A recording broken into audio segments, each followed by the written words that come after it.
Cyberwork is celebrating its next major milestone. As of July 2020, Cyberwork has had over 250,000 listeners.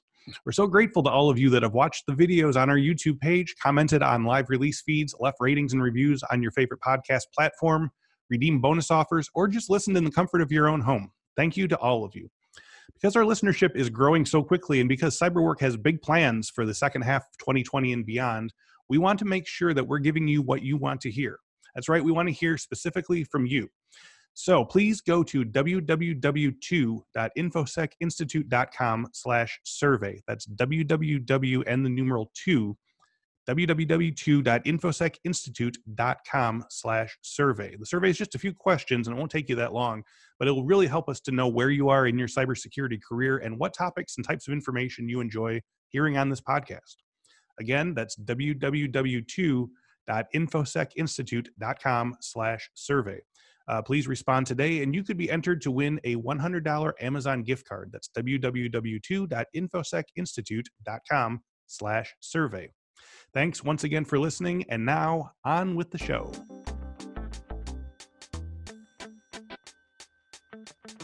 Welcome to this week's episode of the Cyberwork with Infosec podcast. Each week, I sit down with a different industry thought leader, and we discuss the latest cybersecurity trends, how those trends are affecting the work of Infosec professionals, while offering tips for those trying to break in or move up the ladder in the cybersecurity industry. Pranshu Bajpai is a name that may look familiar to longtime readers of the Infosec Resources website. If you only know Infosec from the Cyberwork podcast, I'd encourage you to check out resources.infosecinstitute.com, where you will see thousands of articles that our authors have written over a span of about 10 years on all aspects of cybersecurity certification, security awareness, skills training, lab walkthroughs, career development, and a ton more. We'll have 2 to 3 new articles on the site every day, so if you're just a podcast listener, I hope you'll stop there and diversify your journey. So as mentioned, Pranshu is a recent graduate who earned his PhD in computer science and has been an Infosec Resources contributor for many years. He recently graduated with a PhD in computer science and engineering from Michigan State University and is a security architect at Motorola Solutions. So we're going to talk today about ransomware and career opportunities as a security architect. Pranshu Bajpai has research interests in system securities, malware, digital forensics, and threat intelligence. He has authored several papers for reputed magazines and journals, including IEEE, Elsevier, ACM, and ISACA. His work has been featured in various media outlets, including Scientific American, The Conversation, Salon, Business Standard, Michigan Radio, GCN, GovTech, and others. He is an active speaker at conferences and has spoken at APWG, eCrime, DEFCON, GrrCon, Bsides, and ToorCon, among many others. He obtained his PhD in computer science from Michigan State University and an MS in information security from Indian Institute of Information Technology. Pranshu, welcome to Cyberwork today. Hey, Chris. Thank you for having me. So we always like to start the show by getting, a little baseline of our guest's origin story. So when did you first get interested in tech and specifically in cybersecurity? Yeah, so there was no definitive point for me where I turned into tech and security in particular. Yeah. But I do remember a few incidents back when I was in school, 9th, 10th grade. I was into reading books, different kinds of books, and one of the books that I accidentally stumbled upon was called The Little Black Book of Computer Viruses. That's a great title for a book. And, I was in 9th grade at the time. I had all the time in the world to read.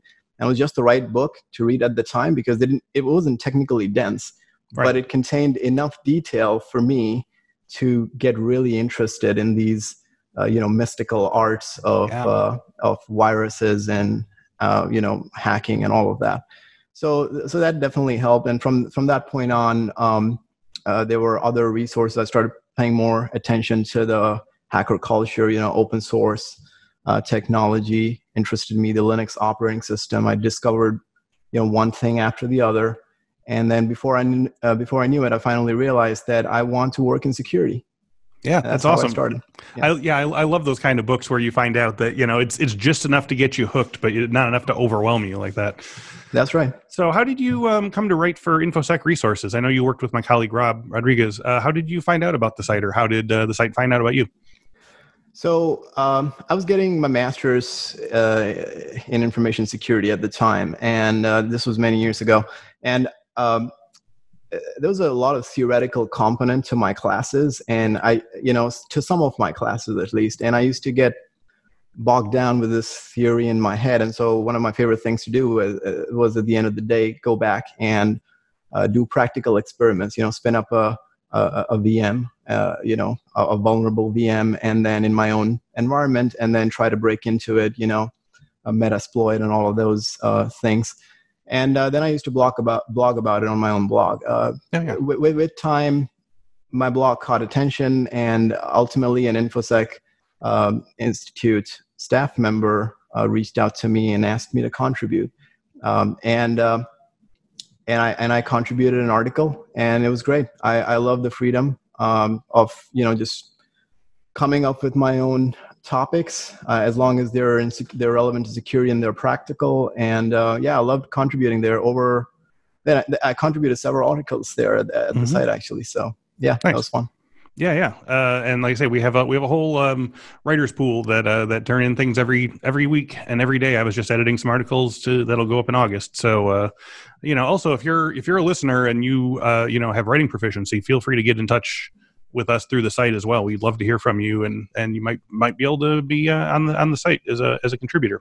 So I wanted to talk to you today about, because CyberWork, the big push here is helping people to get started in cybersecurity and who don't necessarily know where to start or don't know what the next steps are in their career. So for listeners who might think that you're fresh out of college, I want to point out that you've been working in security for some time between undergraduate studies and your recent master's degree. So I guess what I wanted to know is what were you specifically trying to achieve in getting your PhD in computer science from Michigan State, before returning back to the business sector? So there's a strong analytical component that is an integral part of any doctoral degree. Mm-hmm. I began my PhD with the objective of owning my critical thinking skills and exploring the true depth of certain areas in security. Because as we know, so we've all looked at the 10 domains of CISSP, and it's everywhere from physical security to cryptography and everything in between, network. And I was doing that for a long time. And it came to a point where I wanted to really, truly understand something in depth to the point where, I could get a PhD in that area. So that was definitely a motivating factor for me going in. Do you have a sense of how the addition of a PhD like this has changed your job prospects? I mean, obviously you seem to be happy with Motorola, but like what sort of doors does a graduate level degree like this open for a cybersecurity professional? Right. So that's a great question. In terms of career prospects, it definitely opens up more research opportunities, both in academia and industry. Right. Some research opportunities in industry will explicitly ask for a PhD. So it definitely opens those doors. Talking about industry in particular, there are a few, like I said, there's a few doors that open up right away. I could have definitely been a security architect without getting a PhD. Mm-hmm. But the benefit is more intangible in that there's elements of my PhD that prepared me for my role today and allowed a smooth transition into a security architect role. As because I play the role of both, I play both tactical and strategist role during my work as a security architect, and especially the strategic part, the PhD definitely helps in. Okay, so you mentioned that this is a pretty specifically useful thing if you're going to go into a research capacity. Is this something that you're looking to pursue as well? Are you looking to, because I believe your emphasis was on ransomware. Are you doing sort of ransomware, sort of research level study of things like ransomware right now? Yeah, definitely. That's a component of my work, and even at Motorola Solutions, I'm pursuing that. Okay. And so, for example, if one thing that comes to mind that a PhD would directly help you in an industry is like if you're contributing to IPR, if you're generating patent applications, that process is very similar to writing for a scientific journal. So that's something that comes to mind right away that helps me, where PhD helps me in the industry. Okay. So when we spoke earlier, and I just mentioned it just now, but you said that ransomware is probably the main focus of your study, I believe. So could you tell me a little bit about what you learned about ransomware in this academic context, and how deeply have you gone into this topic, and sort of what was your specialized area within ransomware? Is there a certain aspect of it that really sort of attracted you? So speaking in the academic context, there's a lot of new things I learned. One of them is actually funny you speak of academic context. In 1996, there was an academic paper out in IEEE conference which talked about where the authors Young and Young talked about cryptoviruses that will deploy cryptographic libraries on hosts to perform unauthorized encryption and demand a ransom in order to provide you with the decryption key. So they predicted the whole thing back in 96, and this wasn't and ransomware didn't really start to grow around until 2005 2006 is when it started to grow. But so that's always interesting, is when academics predict some of these things ahead in time. Reading about it in the academic context, I noticed that there's papers that have done studies on large samples of ransomware, and have discovered, for example, that 92% of them are not effective, right? Because cryptography is hard, and cyber criminals make mistakes all the time. Right. And a lot of the times they're just scareware, where they lock your screen and expect you to pay the money when they haven't really done any encryption in the background. Mm-hmm. So if you take away all of that fluff, then the 8% are the truly troubling ones. And so there's a lot of noise in the cybercrime underground, and we get this. We get into this mode of thinking that cyber criminals have descended from the heavens in terms of their skills, but that's not true. They make a lot of mistakes, and widely varied too in terms of competencies. You could have just some dork, who just wants to be a tough guy, versus like huge networks and people who are really well done. And then you have the sort of, ransomware as a service where you're just paying someone else to basically give you a setup, and then you just kind of run it like that. Yep, a lot of noise, a lot of script kiddies out there. Right. So in our pre-show emails, you said that you were specifically interested in talking about some of the intricacies of the latest ransomware attacks, and noted that there's, quote, certain parts of the ransomware kill chain that are often overlooked and that you'd like to draw attention to. So could you tell me a little more about these concepts? Right. So one of the things about the ransomware kill chain is that it's comprised of several elements. Now, a kill chain would be a path that our adversary takes in order to attain their malicious objective. At the end of the day, we have to remember, like I was saying, our adversaries are people, and they have certain constraints that they operate under. And if we recognize what those constraints are, in other words, if you recognize what elements of the kill chain exist, removing one of these elements debilitates their entire attack chain. And so to that end, there is, for example, components that people miss of the attack chain. Some are very well discussed, while some are not. For example, in order to have leverage over the victim, they need to maintain a route to the decryption keys that is that only they control. If there's an alternative path to the decryption keys, it doesn't matter how you get there. If you're, for example, there are key escrow systems out there that are making copies of keys as they're being generated as a protection. If you're able to make copies of the keys as they're being generated by the ransomware on your machine, then you can use those keys for decrypting your files at a later point. Now, there's people don't like the idea of key escrow systems being on their computer. But there's ways that can be done safely, and only the victim or the owner would be in control of these decryption keys. So the point is that there's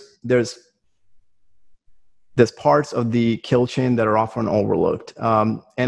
Another part that is overlooked is that, for example, file enumeration is a big part of discovering files of interest on the host.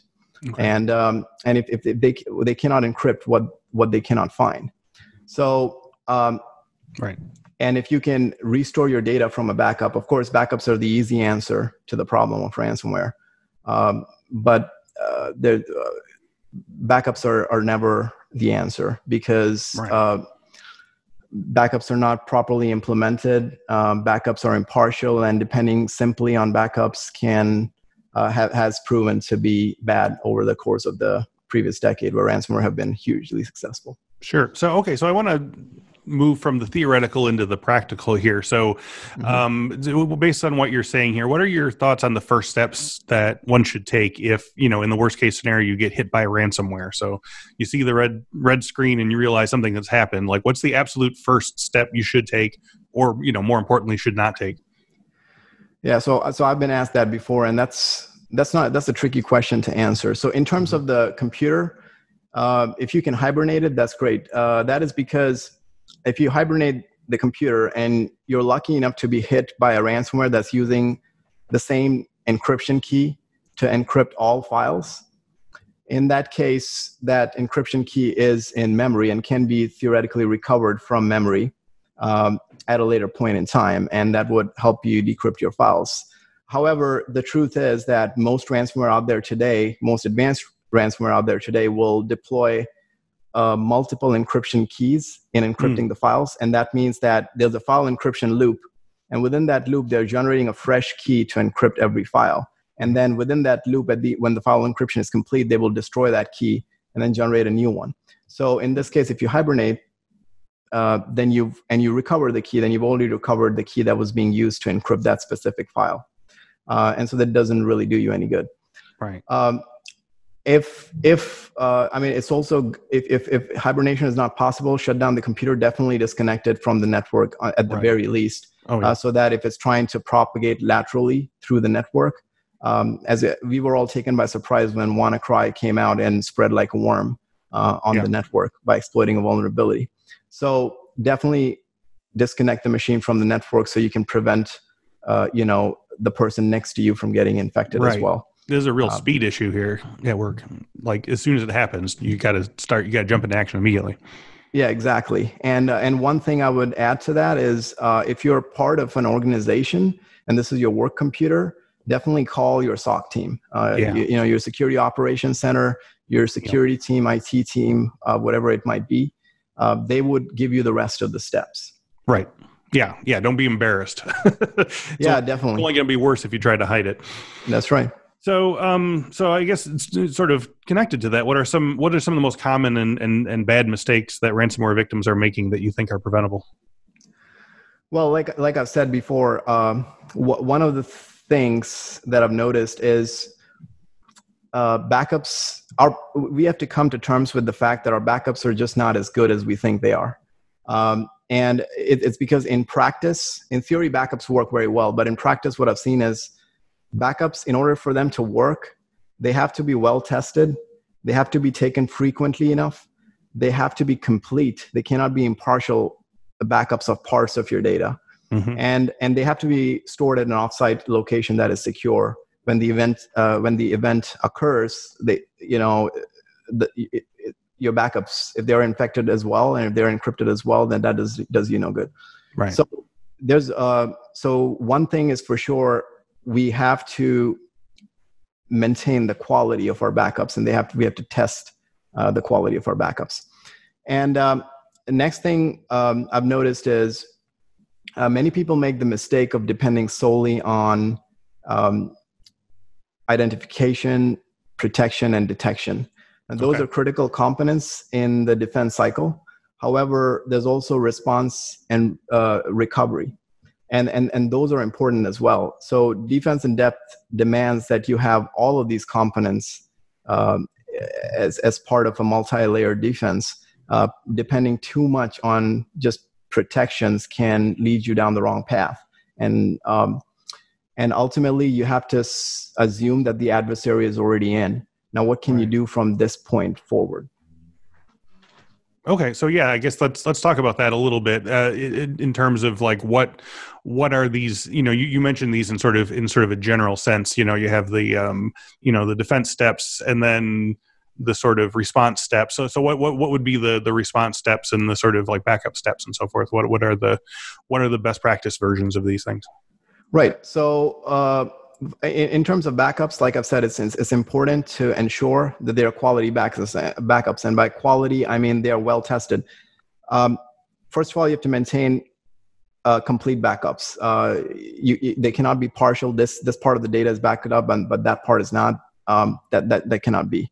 Mm-hmm. They have to be taken frequently enough. That means that if you're hit by a ransomware today and the backup was taken a month ago or a week ago, you've just lost a week's worth of data.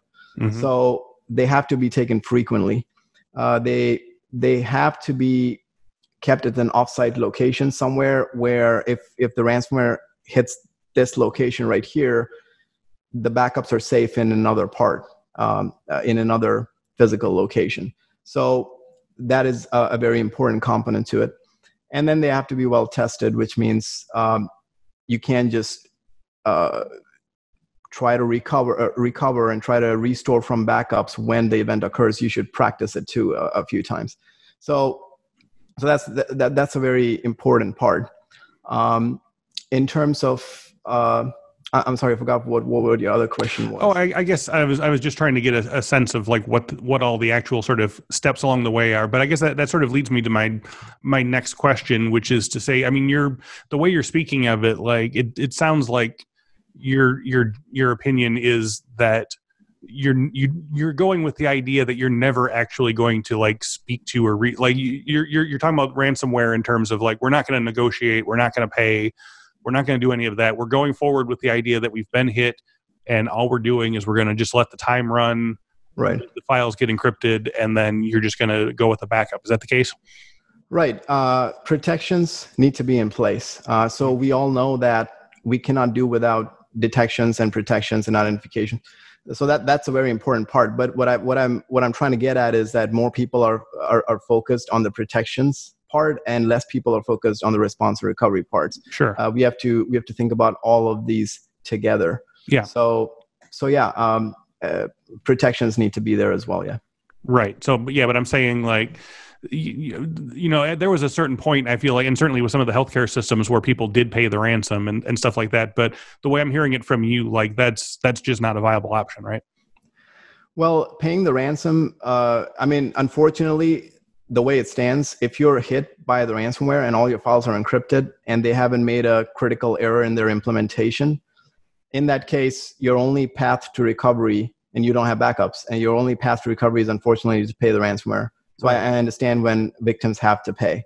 However, we do not advise it because it invigorates the ransomware as a service industry underground. I mean, it gives them more fun to go and research more and come up with better attacks next time. Mm-hmm. So that's definitely true. And second, there's no guarantee of file decryption even after the ransom payment in some cases.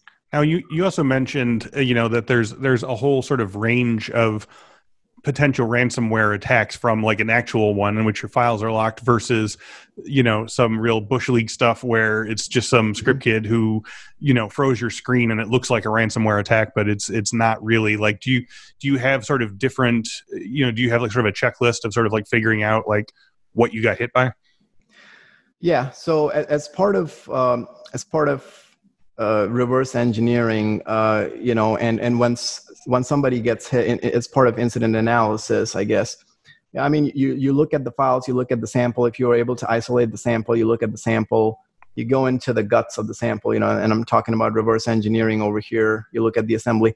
You can figure out, you can pretty much locate encryption components quickly. They are standard crypto calls. For example, many ransomware out there will try to contact your Windows resident crypto API, and they'll make the crypt acquire context, crypt encrypt, crypt gen key, all those familiar calls. They're now generating cryptographic material. They're using it to encrypt the files. You look at the file itself after the encryption, after the ransomware has hit, and I mean, you can look at the random data. So yes, things are truly encrypted at this point. And a study of the sample indicates that this was actually a well-written ransomware. There are efforts out there. I want to bring attention to, for example, the No More Ransom project. Yes, I was going to bring that up. Yeah, so where several entities come together and take a look at the ransomware sample. And then if there are any implementation flaws in the sample, then they will provide you the decryption tool. They will provide the victims with the decryption tool. So those are great efforts. Yes. However, in the underground, we have to remember as an industry, they're growing. So you were talking about ransomware as a service. That's a very big problem. Because today, if I'm not good at writing code myself, and I'm definitely not good at writing crypto code myself, if that happens to be the case, I can still go and pay somebody to write that code for me, and I can just act as the ransomware operator in that case. I don't have to be the ransomware developer. So this is a highly synergistic environment where everybody focuses on their skills. Somebody is very good at writing the code. Somebody is very good at finding exploits to propagate the threat. And ultimately, the impact is that they're growing as an industry. They're learning from their past mistakes. You find a flaw in the previous variants, they come up with new variants, and this time they've removed the flaw. And ultimately, in the absence of flaws, even experts cannot help you decrypt because these are standard algorithms. So. Right. So now what in your opinion, and you've mentioned some aspects of this, but give me a full big picture solution, for making ransomware as small of a problem as possible. It's on the rise, but is there some combination in your mind of tools, awareness, change of business, change of security practices or backup practices? Like what is your sort of like optimal combination of all of these things that would make ransomware, a much lower sort of order of danger? Right. So you're talking about what would be my order of actions. And mostly I just sort of what are the things you would like to see change sort of industry wide that would make ransomware, a much lower threat? Like what are all the sort of like ideal implementations? Right. So in those terms, first of all, know what your assets are. What are you trying to protect? So the data in this case that the ransomware will go after, you cannot leave data unprotected because you're not protecting what you don't know exists in your environment or is exposed in your environment. So know where all of your assets are. What are you trying to protect? So that's the identification part of it. Then have detections in place. And these are your standard malware detection capabilities and protection capabilities. So protections would, all your network policies and all of that, stopping the threat before it gets in, all the protections in place. And these are standard. And moving on to the detection part, there are constant improvements out there. They're incremental. They're not revolutionary, but there's definitely incremental improvements in ransomware detection technology out there. Right. So make sure you're constantly taking advantage of that. And you haven't fallen behind on that. So that means you're protected. And after that, as I've discussed before, response and recovery procedures. Right. Okay, well, you tried all of that, did not work. Unfortunately, they still got in. And that's one of the major problems is there's a lot of targeted attacks out there today. And that is another big problem because with targeted attacks, these are advanced adversaries. They're carefully selecting targets for a variety of reasons, right? But then that also affords them manual reconnaissance. If they're doing, and as opposed to a spray and pray kind of attack that WannaCry did, if they're doing manual reconnaissance, then they're more likely to find a way in. They're going to find somebody, yeah. Right, and it just takes one exposed endpoint somewhere, right. And once they're in and they're doing manual reconnaissance, they will laterally propagate silently, and then you'll notice the ransom note appear on all machines at the same time. So it's very important to have the correct protections and everything. However, unfortunately, if they still get in, there needs to exist a response and recovery strategy that is well tested. Right. So that's a combination of all these things. Yes. Yes. Very important. So in accordance with us being cyber work, I want to talk a little bit about your work life here. What do you do as a security architect for Motorola? Could you sort of walk me through your average day of tasks and assignments? For people who are like, I've never heard of what a security architect is. What exactly do you do as a security architect? Right. So as part of security architect, I play several roles within the same day for my organization. And if I had to give you a high level hierarchy, I would say my roles range from tactical and strategic. So so as tactical, for example, an example of a security setup that I'm working on right now is we're bringing up a new instance of a next generation firewall in the cloud environment, and this would reside on a virtual machine scale set, let's say. And then we're now in the process of we're also in the process of onboarding new applications on this firewall. We have to set up all the routing and routing procedures within the cloud environment. So you can see how the network knowledge comes into the picture, the cloud, latest cloud technology comes into the picture. Right. You have to know the firewall as well. And then once you've got the logs coming into the next gen firewall, you also have to route the logs to go in your SIM instance, where they will be ingested and processed and indexed. So then we also have the for example, the Elasticsearch stack coming into the picture, where you're ingesting the logs produced by the firewall ultimately. In the firewall, if you want advanced features, you're doing SSL decryption. So a lot of technologies come into play. Mm-hmm. And so my tactical work would include sitting down and not just designing this architecture, putting it down on paper. Okay, well, this is what the flow is going to look like. This is where we'll collect the logs. This is where the logs are going to go.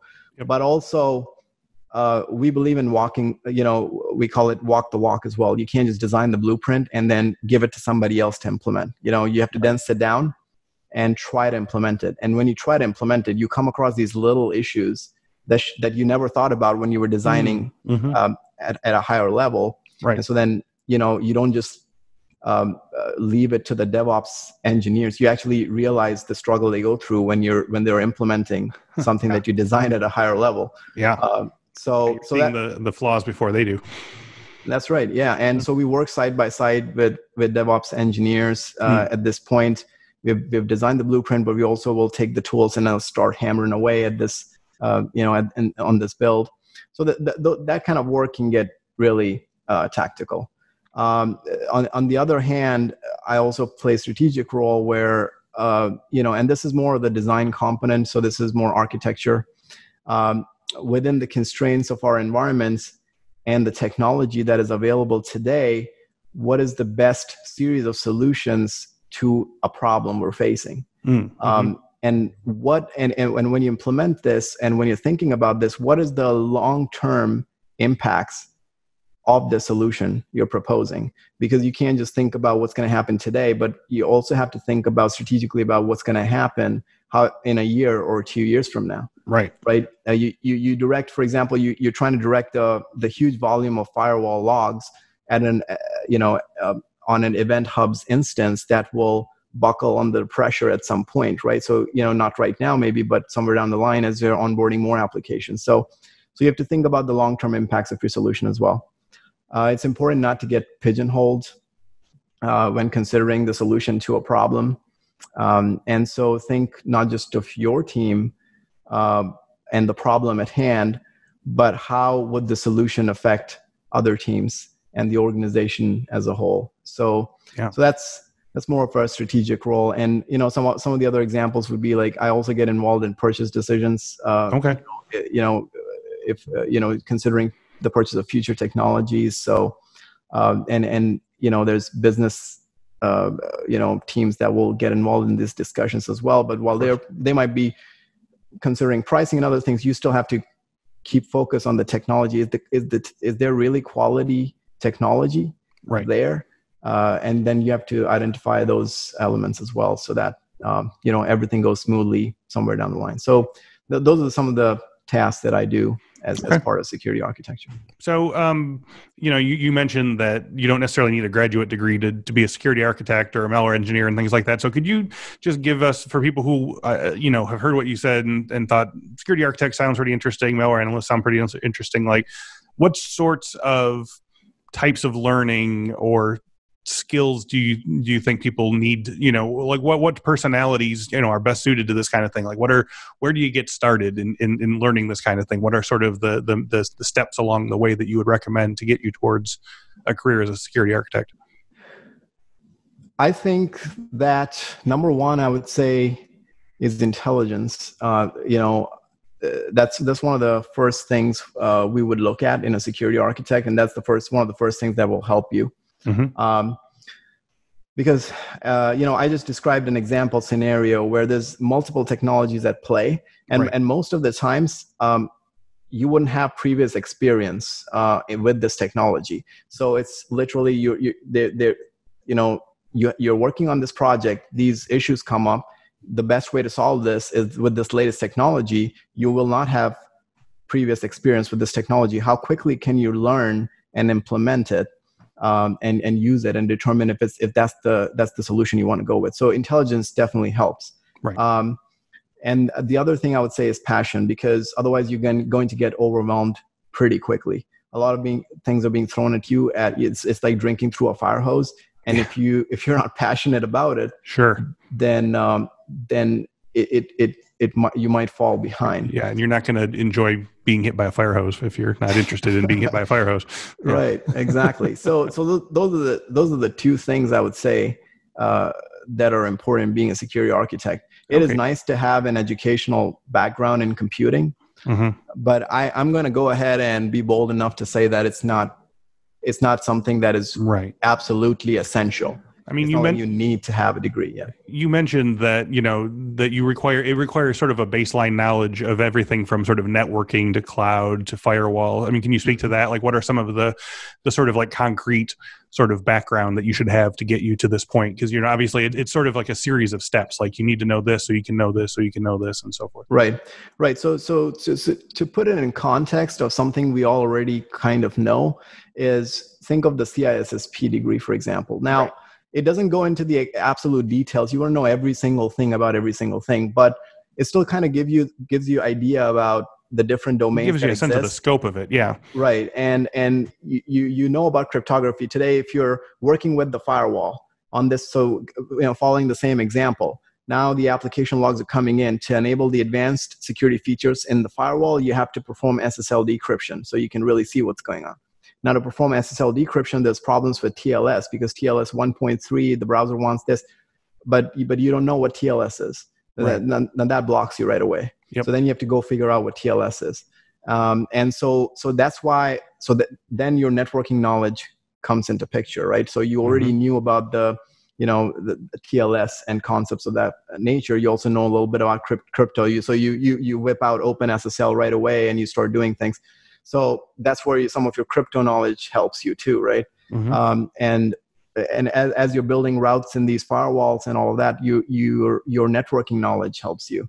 And so think about that in terms of the CISSP domain where all of those components help. So you don't have to go in absolute depth, but you need to know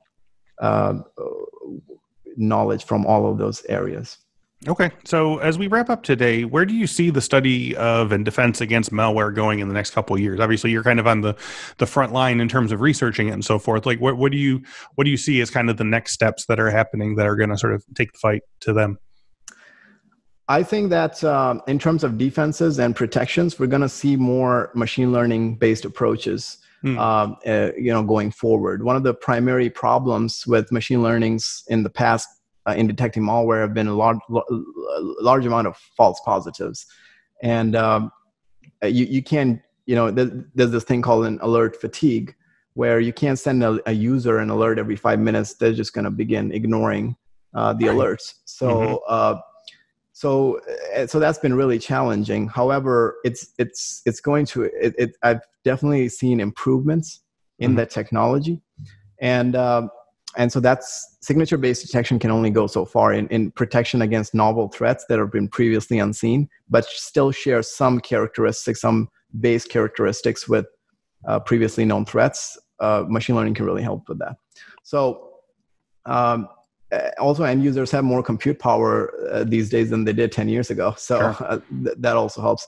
So I definitely see that growing. I think we're going to see a lot more research being done to improve the state of response and recovery. I think more and more organizations and people are realizing the importance of response and recovery strategies, and assuming that the adversary is in, what can we do? So definitely see that improving as well. Okay. One last very important question today. If our listeners want to learn more about Pranshu Bajpai, where can they go online? Do you have a LinkedIn? Is your blog still going? Where can they find more? Yeah. So I have this website called amirootYet.com, which is also my hacker handle. amirootYet.com? amirootYet, yes. Mm-hmm. And there's more information available over there, and my posts and all the blogs. So yeah, that's where. Okay, Pranshu, thank you again for joining us today. It was good to catch up. Thanks for having me, Chris. Enjoyed the talk. And thank you all for listening and watching. If you enjoyed today's video, you can find many more on our YouTube page. Just go to youtube.com and type in Cyberwork with Infosec to check out a collection of tutorials, interviews, and past webinars. If you'd rather have us in your ears during your workday, all of our videos are also available as audio podcasts. Just search Cyberwork with Infosec in your favorite podcast catcher. And for those of you who've been leaving ratings and reviews, I really appreciate it. I hope you will consider to do that. And if you can, tell a friend. As mentioned at the top of the show, we want to hear from you what you think about the show and what you want to hear more of on it. So if you could go to www.2, that's www in the numeral 2.infosecinstitute.com/survey. You'll find a short set of questions about your listening habits and interests in the show. If you take the survey, you can be eligible to win a $100 Amazon gift card. That's www.infosecinstitute.com/survey. Thank you once again to Pranshu Bajpai, and thank you all again for watching and listening. We will speak to you next week.